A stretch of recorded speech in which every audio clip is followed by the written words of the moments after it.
Hey everyone, it's Heal Squad with Maria Menounos, and well, no, not Maria Menounos. I'm Mr. Maria Menounos, sitting in for my beautiful, lovely, talented wife. Super happy to be here. As always, joined by my producer and partner, Kelsey Alexandra Meyer, giving her soft smile peace sign as his signature with the kids. So Thank good. you. You're welcome. Kelsey, can we start the interview off with your blue tongue? Very nice.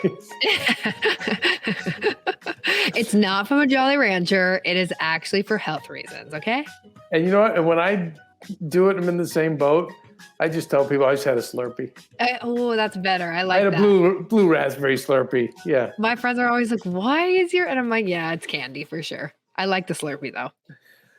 Well, we're going to start out today's show with it. It's actually not a quote. It's more of a paraphrasing. I like that. From our upcoming guest, scientist Gregg Braden. But I really like this because I think this will help a lot of people with their lives if they actually take the time to apply it. Find something to be happy about every day and every hour if possible, moment to moment, even if only for a few minutes. And watch your health, even your life improve. So how about that? I like that. Right? Kelsey, this is going to be a very, there's a lot of thinking that has to take place in this interview. Sometimes, I like these after the fact. It's like working out. Someone told me about working out. Do you ever regret after the fact working out? Never, right? But going into it, you're like, oh, God. Yeah, absolutely. Some of our guests, it's a pretty easy conversation, but this is a scientist. This is stuff that is a little bit out there. Yeah. But you definitely feel a lot better after having a conversation of this kind. Yeah. And I will say we split it into two for that reason, because sometimes I feel like you need a brain break. It's like once you listen for so long, like I get super hyped about it and I'm like, okay, I'm in. And then it's like, oh my God, now I'm overwhelmed and I need a brain break. You need a brain break. I like that. You know what? Yeah, amen to that. Okay, so with that, Kelsey, let's get started. Kelsey, why don't you tell us a little bit about our scientist friend, Renaissance man, Gregg Braden. Gregg Braden. Gregg Braden is a 5-time New York Times bestselling author. He's a scientist, an educator, and pioneer in the emerging paradigm bridging science, social policy, human potential, and spirituality. Braden has hypothesized that the change in the Earth's magnetic field might have effects on human DNA. He also believes that human emotion affect DNA and that collective prayer may have healing physical effects.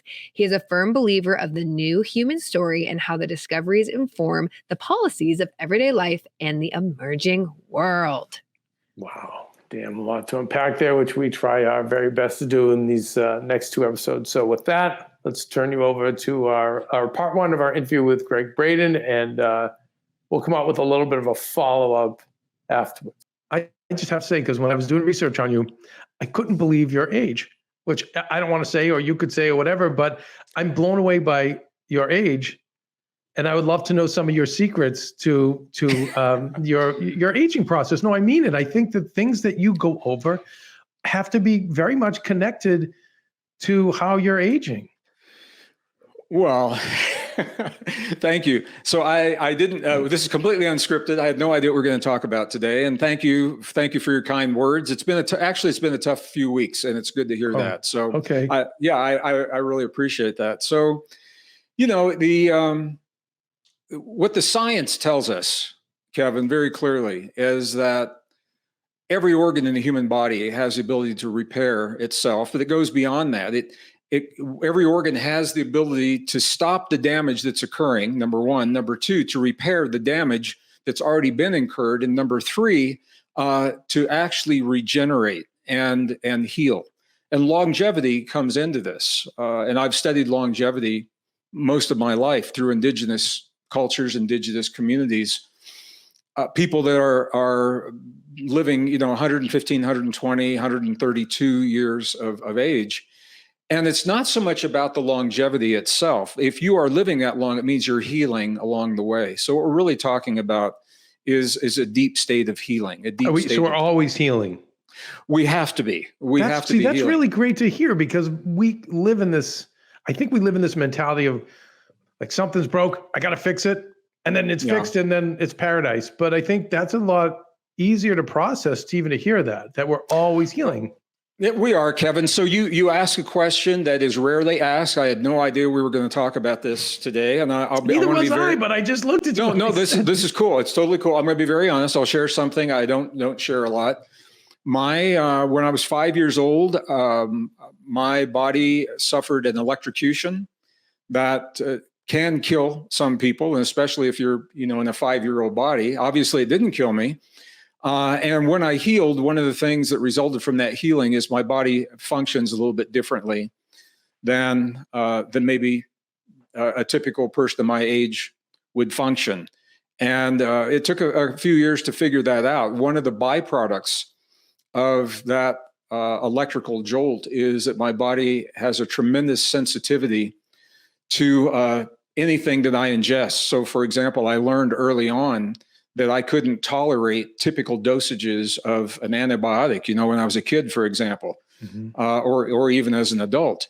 Any kind of pharmaceutical, whatever it is, I use what the doctors call, in the rare events that I do use something, that I need something, they call it a homeopathic dose because it's such a reduced dose that my body just doesn't tolerate those. And so what the studies are showing is it also affects aging and longevity and healing in a positive way, the way that the DNA is repairing itself. So I have that on the studies are showing that the electrocution does, or the lack of antibiotics. Well, the electrical high doses of electric, if you survive the high dose of electrical activity, one of the byproducts is that it can change the way the body functions. I'm certainly not recommending this. Don't try this at home on your own.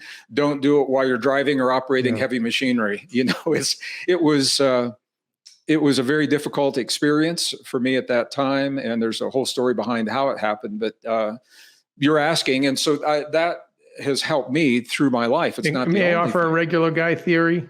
Sure. Regular guy, is. And I see this with Maria's father, who's a type 1 diabetic of now 60 years. And yet he has no loss of his limbs, no loss of sensitivity in his digits. Yeah. His vision is perfect. And he works 14 or 15 hours of physical labor still every day at almost 80 years old. Wow. The reason that I see, and by the way, he's from one of those cultures where in the mountains of Greece, people live to 100, 110. And I've been told from people in that village, until Chernobyl happened, that's when some of the people there were starting to get cancer and die in their 70s and 80s. But until then, he would tell me when he goes back to the village, the guys that he saw that were old men when he was a kid, some of them are still there, which is crazy. But why I think for you and for him has a factored in is, 60 years ago, all they knew about diabetes was, listen, you're really not going to want to eat a lot of sugar, and a lot of these bad carbs turn to sugar. And he's a very disciplined guy, so he was like, okay, I'm out. And so pretty much for 60 years, this guy has existed on meats and greens and very, very little of the bad carbs, only as much as needed. And I think with you, because your body was sensitive and now couldn't have this kind of medicine or this kind of food. No. And this, but I will say, what I offer to a lot of people is, I know a family recently that one of the members of the family was diagnosed with type 1 diabetes. It was one of the kids. I remember saying, like, this could be a gift for you. The whole family's in terrible shape, by the way. They eat terribly. They're stressed. They're exhausted. I'm like, this could actually be your gift. And so what I see with Maria's dad is all his friends who, they're wobbling around, they're on canes, they get it, I see where this has been a gift. And so sometimes when we get these conditions, they actually give gifts to us where we can address them, kind of change our lifestyles. So I'm just saying, regular guy theory is that's probably what has factored in a little bit with you. And again, with some of your teachings and philosophies, I know have to be factoring in, and we'll get into those. Yeah, well, thank you for that, Kevin. I've this is the 40th year I've done this work in one form or another. I have been blessed to live a window of time when, and there are little windows of time when the opportunities for travel into remote parts of the world to explore ancient civilizations, indigenous cultures, indigenous traditions, when those windows were more available than they are today. And so I've spent a lot of time with, I was leading groups into the highlands of central China and Tibet. We would tour 12 monasteries and 2 nunneries over 26 days, and then into Nepal and India, and certainly through the Yucatan, working with the shamans, the curanderos, and in the Andes of southern Peru and over into Bolivia, all through the American desert Southwest, Aboriginals in Australia, certainly the Bedouin in Egypt. And So with all of them, what's the through line? Well, do you think that's kept them being able to live long life? Well, this is what I want to say. The things I've learned from them that fit, I have done my best to incorporate into my life. I'm very disciplined. I have a very disciplined lifestyle. I have to, so I can accomplish all the things, so I can keep all my promises, all the promises I've made for media and content and publishers and things like that. So there are through lines, and one of those through lines is that. Is our relationship to the human heart. In medical science, we've been taught, when I was in school back in the 50s and 60s, I was taught the heart pumps blood in the body. Of course, we all know it does that, but you can build a machine to do that. Now, what we're finding is that may be the least of what our heart does. There are so many other functions. A neural network was discovered in the human heart in 1991. It was published in 94 in the journal Neurocardiology. This is a mind blower because the neural network, it's like brain cells, but they're not in the brain. They're in the heart, and they think, they feel, they remember independently of the cranial brain. And this has tremendous implications when it comes to healing the trauma that we will all have in our lives. Every one of us have experienced some form of trauma, and that the way we interpret trauma is determined by our life filter, our life experience. You and I, as 2 men, we could go and have the same experience. And, we could watch a war movie, for example, and you might not be fazed by what you're seeing. And I might end up in tears and devastated because of my history, my background. I'm the product of a very dysfunctional, abusive, alcoholic family. My father was the abuser. I have my mom and my younger brother, and I got the bad end of that. And so I'm a student of understanding what that means. I'm still working with it. I've had to all my life. And so I interpret those kinds of scenes differently maybe than another man like you would. So our traumas are unique to us. We have personalized traumas, but the way we interpret those in our mind, in our society, we've been taught to deal with them through the way we think about our traumas. And what the indigenous cultures have all shown me is that that's a part of the picture. It's incomplete, however, if we stop there, because there is a large component of our trauma that is held in the second neural network. It's held in the thoughts and the feelings and the memories that we have in the heart. And once we begin to address those, the heart is the master organ in the body. When I was in school, I was taught the brain's the master organ. Brain's definitely important, but the brain receives the instructions that tell it what to do. What chemistry goes into the body from the brain is determined by the way the signal the heart sends to the brain. That's the product of how we feel. Perceptions about life. Do we feel safe? Do we feel threatened? Do we feel at peace? Or are we in struggle, in constant conflict? And, it's a spectrum, and they're all it makes kinds sense of when you have ingredients. heartache and, if you actually feel that pain in your chest, but it's not pain of a heart attack. It's grief kind of pain, but that would explain that.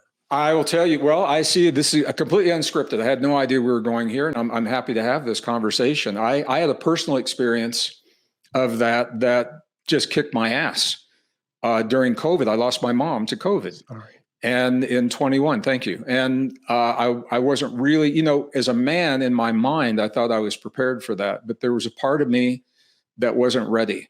And I don't know that you ever get ready. It's nothing you get good at because you don't get much practice. You get to lose your mom once, and that's it. And what I found was, logically, I could make sense of all of it, but there was an emotional component in grief. And I actually ended up in the ER because of chest pains. And I was perfectly healthy. Everything was fine. No problems, no worries. And the doctor came in and she said, "What's going on in your life?"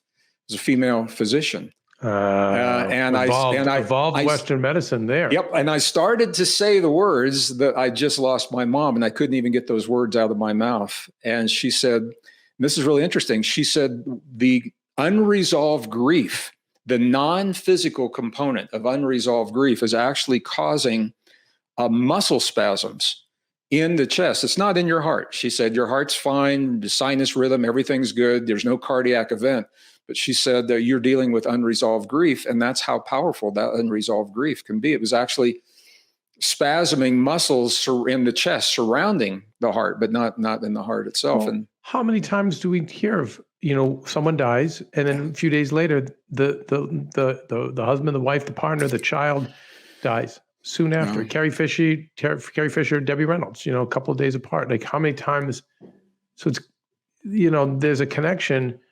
And it's a couple of things I want to go into that you had mentioned in some of your other interviews, twofold. One is about the traumas. You were saying how childhood trauma can't always be solved through talk therapy. So we know that I get what you're saying and how it affects our brains and our hearts and how it's going to affect everyone differently. And I'm all for talk therapy. I think you're halfway there to understand. When you understand what's wrong with you, you're halfway there, but you're only halfway there. What are some of the other things you would recommend beyond talk therapy to help manage the traumas? Sure. Well, we are laying the foundation for the answer to that question in this conversation, because what the talk therapy typically does, and everyone's different and everyone works differently. And that's why there's so many different modalities of healing, because what works for one may not work for another, and vice versa. When we begin to understand that every experience we have in our bodies, I'm going to do this from a scientific perspective. Okay. Every emotion that we experience produces a chemical in our bodies, a chemical equivalent of the emotion. So we literally have love chemistry, fear chemistry, anger chemistry, all of that. The technical term is a neuropeptide, is what this chemical is. So typically, those chemicals pass right through the body. They metabolize and they come out in tears, for example. Or if you're having a big conversation, a difficult conversation with a life partner, for example, or in a business relationship, and you have a lot of emotion and you start tasting like metal, that metallic taste in your mouth. Those are neuropeptides coming out through the saliva. They're excreted through the urine, through the feces, through perspiration. The job of a neuropeptide, it wants to metabolize and leave the body. Usually it can, unless the emotion is a trauma that's not resolved, it's not reconciled. And what that means is that the things that hurt us, rather than relaxing and letting the experience happen, we will try to intervene and make it stop or make it go away. We contract. And when we contract emotionally, those neuropeptides are stuck in the body. And they are typically stuck, they are attached to the organs that we associate with the trauma. And there's a whole study of how different emotions and different organs of the body are related. So, for example, the uptick, there was a study that was done a few years ago, the uptick in breast cancers in women and uterine cancers, and what was happening in the women's lives that were experiencing those things. And there was a really high correlation between their inability to nurture in their lives and the organs that allow them to express nurturing showing disease. So this is very controversial in the scientific community. A lot of biologists don't like to think this way, but the correlations are so high, I think we have to give it consideration. So that is an example. And So when how do we get that? You get it out. So go ahead. Yeah, when we have unresolved trauma, these neuropeptides, our bodies are so smart. They'll say, okay, at 5 years old, for example, you may not have the tools you need to process the trauma from an abusive, alcoholic family. Right. So what the neuropeptides will do is your body will say, I'm going to store these for you until you have what you need to process them. And it can be 10 minutes, it can be 50 years. The body doesn't know about that kind of time, about our clock time. So these unresolved neuropeptides will often linger in our bodies for long periods of time. And if we don't resolve them, they will light up in different ways. It might become first just a general inflammation. It's just kind of bothersome. And then if we don't recognize that, it can progress into, swelling. It can progress into what we call disease. And the shift in thinking that I learned from all the indigenous cultures that I work with, they always said the body was never broken. They said your body rarely is the body broken. What our bodies are doing is they are showing us how they respond in the particular environment that we've given it. The emotional environment, the chemical environment, the nutritional environment, whatever it is that we're in, this is how we are in the presence of that environment. So when we want to be something different, we change that environment. We change the diet, we change the exercise, we change the nutrition. Perhaps the most important is the emotional component. And this is the hard one, Kevin, it really is, because our society, we've just gone through, as a society, we've gone through a trauma that is unparalleled in recorded civilization, 5,000 years, where almost a whole world was locked down. And the implications of that lockdown and the mental health issues of that lockdown, we're only beginning to understand the levels of stress, the implications of the stress. We have discovered that community is more important than we ever understood as the general public, than we understood in the past. And people who are isolated and separated began with dealing with anxiety, panic, depression, higher rates of suicide of young people, of older people. We need community. We need to feel those things. So as a society, we have never allowed ourselves to grieve the loss and to mourn the loss that we've all experienced of the world that no longer exists. We all lost something. Yeah. And if we did not lose a loved one, God forbid any of our viewers lost a loved one, but even if they didn't, we all lost a way of life. We have all lost freedoms. We've all lost something. And in society, we just march on. And more than ever, right? In my generation, back in the 50s, 60s, I grew up in a rural community in the Midwest, northern Missouri. The idea of resilience was suck it up and get over it. Yes. If you're having a tough day, man, suck it up and get over it. That was it. Well, we've kind of done that as a nation. We've never taken the time, and it doesn't have to be a big emotional outpouring. It's just the acknowledgement that, our world changed and there are things that we miss and they're gone and we cannot go back to those things. And we've never really acknowledged that. So that creates trauma. That is a form of trauma in the body, and it's a form of stress, because so many people, we are clinging to an idea, and we're clinging to the pictures, and we're clinging to the ways of life pre-lockdown, pre-2020. And there's a new world in front of us right now. And we are being told this is kind of like the temporary world, a speed bump in the road of life until we can get back to, what used to be there. But you can't go back to a world that no longer exists. No. So this is on a collective, a social level. This is happening now, but it's happening to us as individuals as well, in our families. And I think one of the most powerful things, you asked the question, I think one of the most powerful things you can do is to begin with yourself and just acknowledge that the world has changed and there are things that you miss, and maybe write them down. Some people are very kinesthetic that way. They write down. For me, so born in a rural community in northern Missouri, I have worn boots since the time I've worn shoes. And I have a closet full of boots. I never throw them away. And I love boots. Well, I'm right with you. Well, these are cowboy boots, most of them.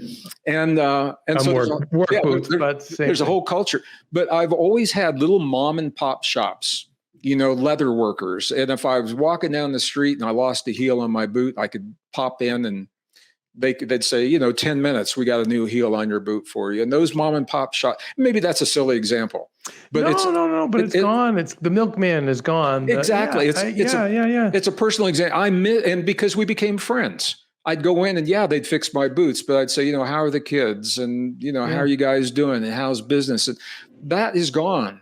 And it's not just for my boots. It's for many, many things in our lives. So I think we begin by acknowledging that our world has changed and maybe identify what that is. How do you feel about it? I miss those things.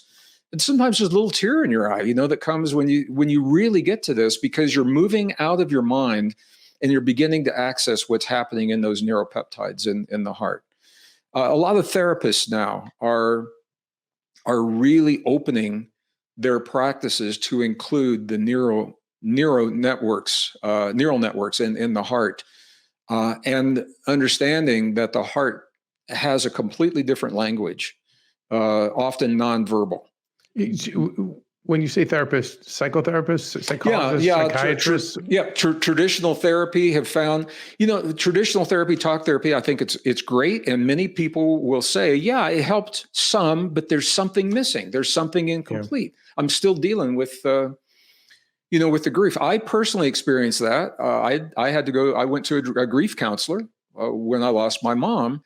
And, we did the talk things, and it was, that was good because that helps to understand logically why my mom is no longer in this world. But then the emotions of what that means. Yeah, she's still gone. Yeah. And it's really very, very primal. It's very permanent. And so to effectively deal with that, you've got to deal with the neural network that thinks, feels, and remembers independently of the brain, independently of the memories of the brain. And so this is one of the places where my work, I'm just going to back up about half a step. I did an interview not long ago, and the interviewer said, "Mr. Braden, why can't you stay with one topic like everybody else?" He said, "Man, you're all over the map." Well, said, I can answer that because look at your diverse resume. Well, he's a musician, biologist. I mean, you've done so many things. So obviously you're going to be all over the place, but continue. Well, what he's saying, he says, are you talking about the magnetics of the planet? Are you talking about cosmology, ancient civilizations, human biology, human potential? He said, just stick with one topic. And I was surprised when it was an early morning talk show in commuter traffic in New York. It was a brief program. And I was surprised. And I said, yes, we cover a lot of ground. But if you look closely, every one of those topics is one facet of the human experience. Yeah. So in a very real sense, I have stayed with one topic. It's just, it's us. And it's a big topic. And he said, okay, well, I'm going to take a station break. And he never came back. That was the end. It was a very short interview. It was the end of that particular one. So local, that's TV for you today. You know what I mean? So that's why we love this format, because we can unfold this stuff.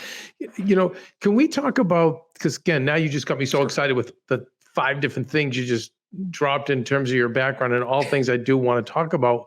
One of them is the nature of fractal time and how you discuss that we have choice points in our lives. Yeah. Where these things happen, like the pandemic. And I want you to talk to me a little bit about that. And what I found really fascinating was that you were saying how we can look at the mistakes our ancestors made, and the fact that we can use that to affect our own decisions today and almost reset things for the better. And I need to know how. So to answer that, let me take about a half step back. I'm a scientist. And I began thinking like a scientist at an very early age. I knew I wanted to either be a musician or a scientist, or possibly both. And I've tried both. And there's a whole story behind that. But from a scientific perspective, it was important for me to understand my world. I'm a systems thinker. I like to look at the big picture, the all-encompassing global picture of what's happening. And then I like to zero in on the nano instant of my life to see where I fit in that big picture and how the choices and the decisions I make are either aligned with that big picture or maybe fighting against that big picture. So as a scientist, I began looking at our world, at the cycles. I'm a geologist by degree, with a strong background in life sciences, marine biology, physics, math, computer science. And I say that because all of those help me to stay current in the new discoveries that are telling us about our world and who we are in the world today. So when I began looking at the big picture, nature works in cycles. And in our world today, we typically don't think about cycles. We think about the present moment and maybe 6 months down the road. We're not thinking of big cycles. And what became apparent to me very, very early on is that life is cyclic, nature is cyclic, and time is cyclic as well. And as I began to understand these cycles, and the cycles repeat, and they are knowable, and they are predictable. So whether you're talking about cycles of climate or cycles of economy, cycles of human conflict, which we're in right now, or cycles of time. So when it comes to human experience, what the biology shows, this is really in the physics, is that when we have an emotional experience, we set into motion a pattern of energy that will repeat on a systematic basis the characteristics of that particular emotion. So some of the examples I give is when I was a kid, and my father left when I was 10 years old, and it was a time of rejoicing in our family. On the one hand, the other hand, we suddenly economically, we were more than broke. We were in government subsidized housing, just really, really difficult circumstances. And I lied about my age and went to work in a factory, in a copper factory. When I was in high school, I would go after work, and it was a union job. And I worked from 4 p.m., 4 in the afternoon to 4 a.m. They were 12-hour union shifts. And the first paycheck that I got, back in those days, they used to come to the time clock and they would hand you a physical paper check.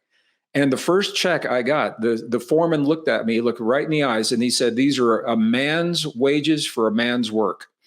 And he said that to me. And as a kid, those kinds of things meant a lot, because it meant I could go home and contribute to my family in a meaningful way. But it instilled in me an emotional anchor of a work ethic that remains with me to this day. And even if you see any emails from me, you will see there was a poet at the beginning of the 20th century. His name was Khalil Gibran, and wrote a book called The Prophet. That was a pivotal book for me. I read it. My father left. My mother gave me this book. She says, "I think this is going to help you." And there was one passage in there where Khalil Gibran said, "Work is love made visible. Work is love made visible." And that was very different from the way that the people in the factory thought about work. Most of them didn't like their work. They wanted the money. And for me, once I began to think, that changed the way I'm thinking. Once I began to think work is love made visible. This is my love for myself in the world. And then I would begin to explore ways that my work could actually benefit me. So I was lifting 50-pound bags of PVC, putting them onto pallets. And I figured out if I lifted it just right, man, I could get a really good quad workout. And then I could get an upper chest workout. So here I am getting paid in a factory without going to the gym. And man, I'm doing this awesome workout, and just little shifts like that changed for me the way that I was thinking. So that paycheck instilled in me this sense of value and worth. That set into motion. And I wrote a book about this called Fractal Time. And there's a fractal time calculator where you can take your age or you can take the year that you have a pivotal emotional experience, and you can actually calculate when the conditions of that cycle will repeat in your life again and again and again. When I began writing the book, I used this example. And what I found was that pivotal moment of receiving that paycheck, it was exactly a fractal pattern of that. When I was accepted into the schools, I applied, I was accepted into 11 different schools, and I chose Colorado State University was the one that I went to. And my first job with using a scientific degree, my first self-publishing, my first corporate publishing, all of those reflected that sense of value and worth, and they all happened at fractal intervals of that. So that was a choice point now that can be good. That was a positive choice point, but there can be negative choice points that are affected by fractal time as well. Right? Precisely. So what fractal time is all about, a fractal is I think fractal patterns. Many people are familiar with them. They may not know the term, but let me just give a quick example. If you look at an atom, you've got electrons moving around the nucleus, and you look at a solar system, you've got planets moving around the sun, and you look at a galaxy, and you've got solar systems moving around a central source of energy. It's exactly the same pattern on different scales. So we say that the solar system is a fractal pattern of the atom, or a galaxy is a fractal pattern in the solar system. So that principle plays out in our personal lives as well. It plays out in good relationships, bad relationships, love, hate, betrayal of trust, loss, all of those things. When we have a powerful emotional experience that will set into motion the energy of how we feel, our sense, our response to that. So our sense of if we are betrayed in life, this would be one that you were asking about, negative. Then how we respond to that sense of betrayal, that will repeat. The conditions will repeat on a regular basis. Each time they repeat, if we know that they're repeating, it's an opportunity to make a new choice so that we can change what that next pattern is going to be like. So we can't change those patterns. Well, we can change it at any time. I'm going to be clear about that. But there are times when the deck is stacked in our favor, and they're called choice points. We all know that at the beginning, when one cycle ends and a new cycle begins, there's always a place in between where neither exist. You inhale a breath, and before you exhale, there's a space where you're doing neither one. At the beginning of the day, there's a time where the sky is light, but the sun's not up, so it's not daytime, but it's still not nighttime either. And the ancients, our ancestors, called this time the crack between the worlds. They acknowledged this time of no time. So I'm just giving a couple of examples. So the same thing happens in emotional patterns. There's a place where those patterns are very, very pronounced, very defined. And when we know what those cycles are, there's a place where one cycle ends, but the next one has yet to begun, and that's a choice point, and that's where we stack the deck. It's easier to make new choices, but you can make those choices in any time in your life. So if you've got good things happening, there's no reason to really change anything. But if you've got patterns of betrayal or loss of trust, patterns of where it looks like things are just not going well for you, you can look at these fractal patterns. I didn't know we were going to have this conversation, so I would have brought some things here. But no, it's okay, because we're going to write down your book, and I'm certainly going to pick it up, because I've heard that from a therapist too, about when you have a trauma. She had a certain formula, which is probably similar to yours, where I think it was 11 years or 21 years later that it would resurface in some way, shape, or form. Well, this is true for nations in war. We shared this with the United Nations in a talk we did at the UN. I was with a dear colleague, Dr. Bruce Lipton, who I think you've interviewed with in the past. Yeah. And it works between nations. It's all about energy. It's just energy. Once a pattern of energy is set into motion, that pattern will continue until something changes that pattern.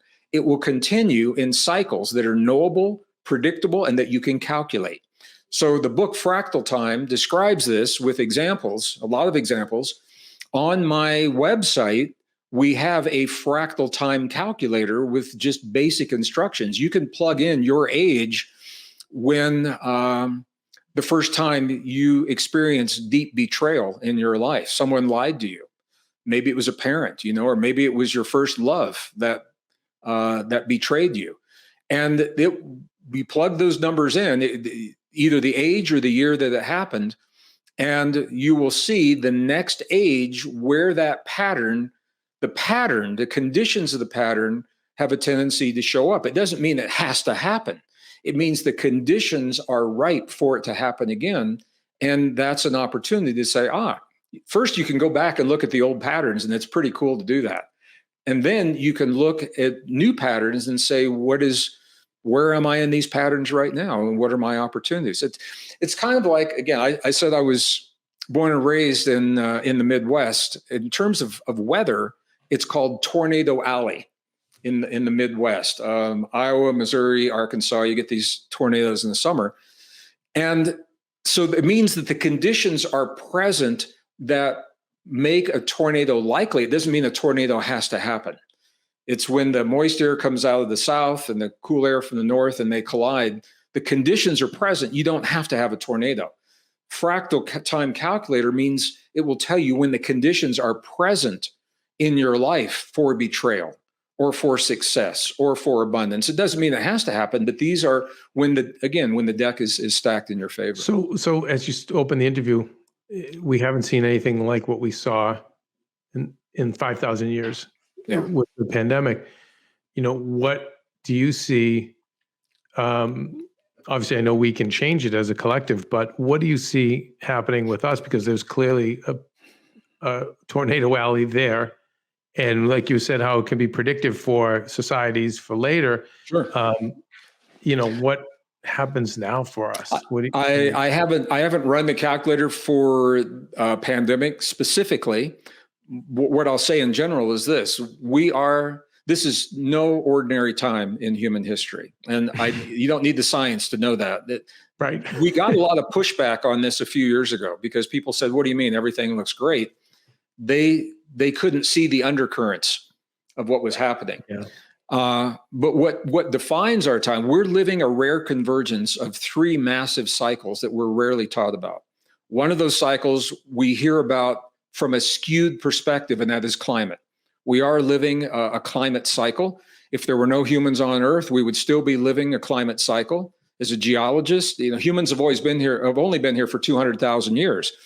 You go back into the ice cores, you can go back 800,000 years to the ice cores, and you can see the natural rhythms and cycles of the warming and the cooling and the ice and the CO2. We are contributing through industry, and we need to stop burning fossil fuels.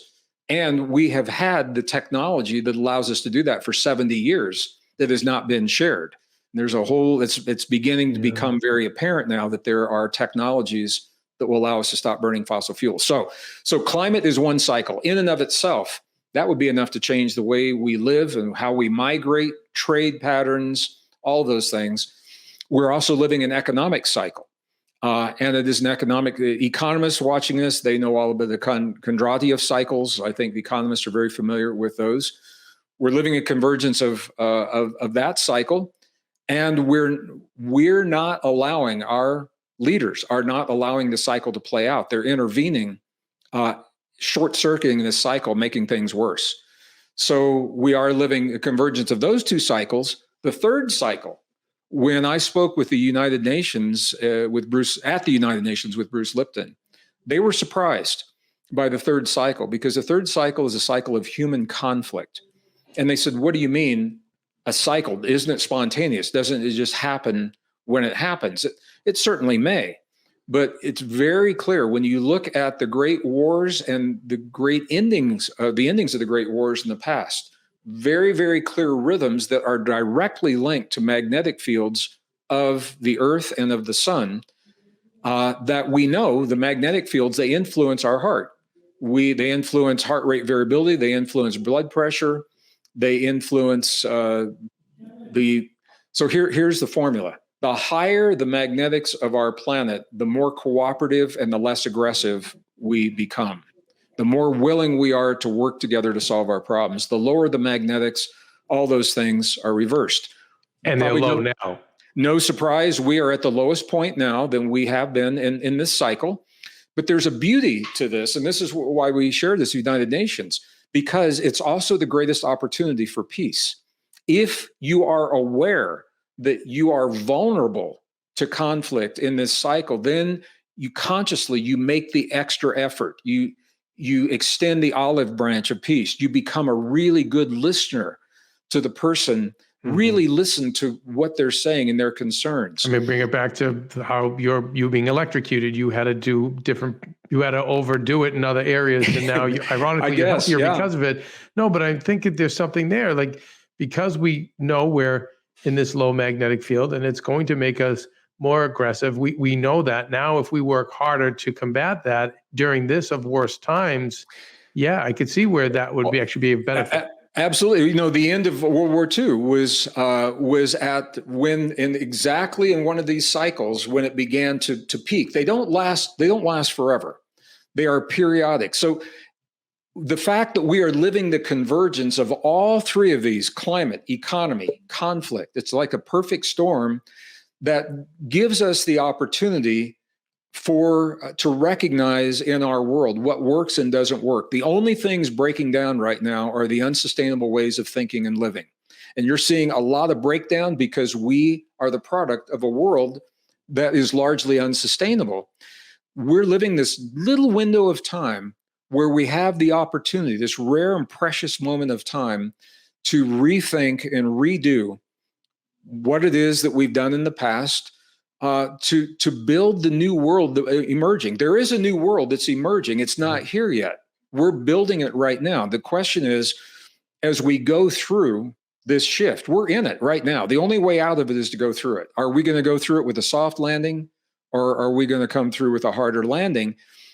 It is determined by whether or not those choices are made of fear and greed and anger and hate and lust, or are those choices being made recognizing the potential that we have as a species, as civilization, to do this differently and to do it in a really good way? And we're choosing that answer right now.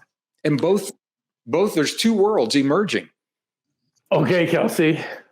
Part one. Okay, now you know why you have heartache.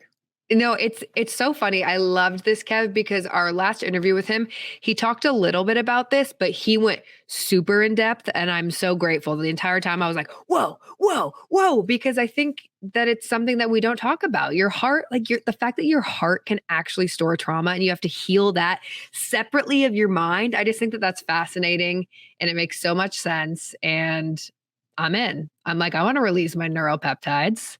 Yeah, and heal my heart. And you know what? I think that because we really put him to task, that's kind of my style is not to focus on one thing. I probably should, but I always feel when I do these, I want to grab as much out of these people. There's times very limited, so I'm always acting like, hey, I got to get everything I need.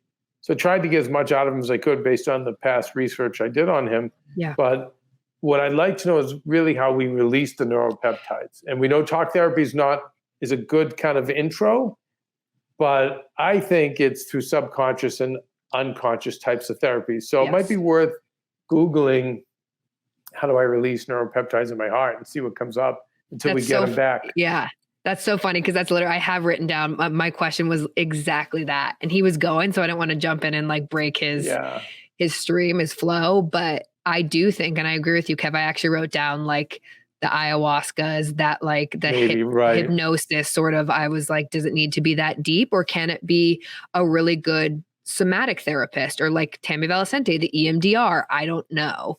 So yeah, I think we should have him back on to talk about that. Absolutely. But I think it is those deeper that like get to the tissue, like the tapping, that sort of stuff. And I think there's something to be said too for cycles. Mm-hmm.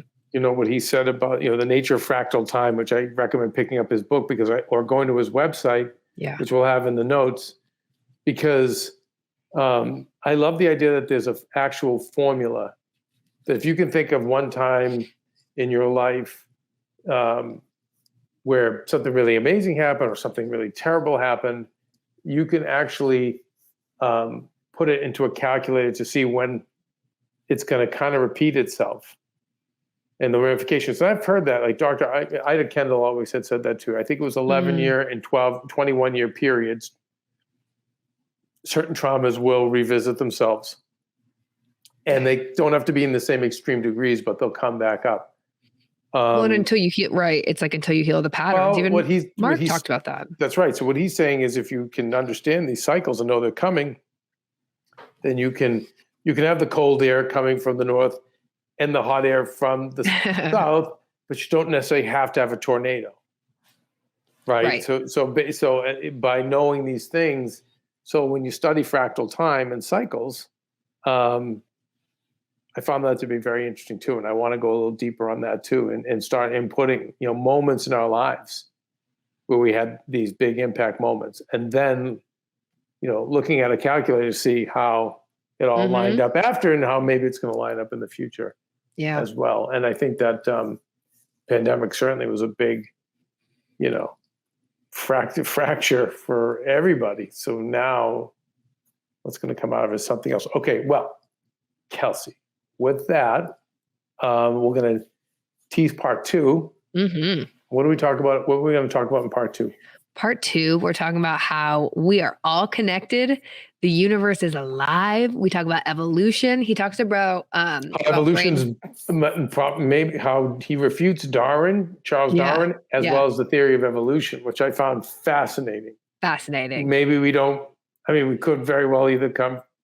It could be religious, where we came from, or it could be alien, but it's not necessarily from Cro-Magnon man, as we've been led to believe. And he has the scientific evidence to back that up. Yeah, that was nuts. That it may not be that, so. Yeah, he dives a lot into technology too, and kind of like understanding like he says what it means to be fully human. You're less likely to give yourself away to technology when you embrace being fully human. He goes into that. Yeah. Lots of good stuff. Deep. Very deep. Okay, you guys, until then, what do you guys say on the On-Heal Squad, Kelsey? We say, be nice people, make good choices, and be present. Soft smile, peace signs as well. This podcast and all related content published or distributed by or on behalf of Maria Menounos or mariamenounos.com is for informational purposes only and may include information that is general in nature and that is not specific to you. Any information or opinions expressed or contained herein are not intended to serve as or replace medical advice, nor to diagnose, prescribe, or treat any disease, condition, illness, or injury, and you should consult the healthcare professional of your choice regarding all matters concerning your health, including before beginning any exercise, weight loss, or healthcare program. If you have or suspect you may have a healthcare emergency, please contact a qualified healthcare professional for treatment. Any information or opinions provided by a guest expert or host featured within website or on company's podcast are their own, not those of Maria Menounos or the company. Accordingly, Maria Menounos and the company cannot be responsible for any results or consequences or actions you may take based on information or opinions.